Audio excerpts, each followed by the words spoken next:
ഈ പക്ഷിയെ നിങ്ങൾക്കറിയാമോ? ഇതാണ് യമു. ലോകത്ത് മനുഷ്യരുമായിട്ട് യുദ്ധം ചെയ്ത് വിജയിച്ച ഒരേ ഒരു ജീവിയാണിത്. കഥ നടക്കുന്നത് ഓസ്ട്രേലിയയിലാണ്.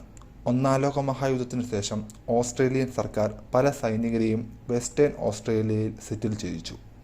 അവിടെ വയലുകൾ നിർമ്മിച്ച് ഗോതമ്പ് കൃഷി ചെയ്തു. പക്ഷേ 1932 കനത്ത വരൾച്ച വന്നപ്പോൾ ഏകദേശം 20,000 എമുക്കൾ, അതായത് ഏകദേശം 6 അടിയോളം ഉയരം, 45 കിലോയോളം ഭാരമുള്ള പക്ഷികൾ ആ പ്രദേശത്തേക്ക് ഇറങ്ങി. അവ കൃഷി നശിപ്പിച്ചു, വേലികൾ തകർത്തു. അങ്ങനെ കർഷകർക്ക് വലിയ നാശനഷ്ടങ്ങളുണ്ടായി. കർഷകർ സർക്കാരിനോട് സഹായം ചോദിച്ചു. അപ്പോൾ ഡിഫൻസ് മന്ത്രി ആയിരുന്ന സർ ജോർജ് പിയേഴ്സ് ഓസ്ട്രേലിയൻ ആർമിയെ അയച്ചു. 2 ലൂയിസ് ഗൺ, അതായത് ഇതുപോലത്തെ മിഷൻ ഗൺ ഉപയോഗിച്ച് 3 സൈനികർ എമുക്കളെ കൊല്ലാൻ ശ്രമിച്ചു. നവംബർ 2 മുതൽ ഡിസംബർ 10 വരെ നീണ്ട ഈ ഓപ്പറേഷനാണ് എമുവാർ എന്ന് അറിയപ്പെടുന്നത്. പക്ഷേ എമുകൾ വളരെ സ്മാർട്ടും വേഗമുള്ളവയുമായിരുന്നു.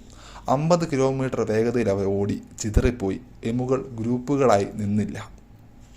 മിഷൻ ഗൺ ഫയറിനെ എളുപ്പത്തിൽ ഒഴിവാക്കി. ആദ്യ ദിവസത്തിൽ തന്നെ ഗണ്ണുകൾ ഓവർഹീറ്റായി.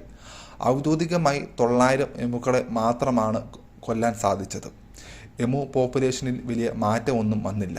ആർമി പരാജയപ്പെട്ട് തിരിച്ചുപോയി.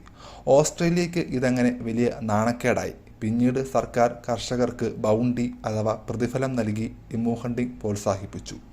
ഒരു ആർമി പക്ഷികളോട് തോറ്റ ചരിത്രത്തിലെ ഏറ്റവും രസകരമായ ഉദാഹരണമാണിത്.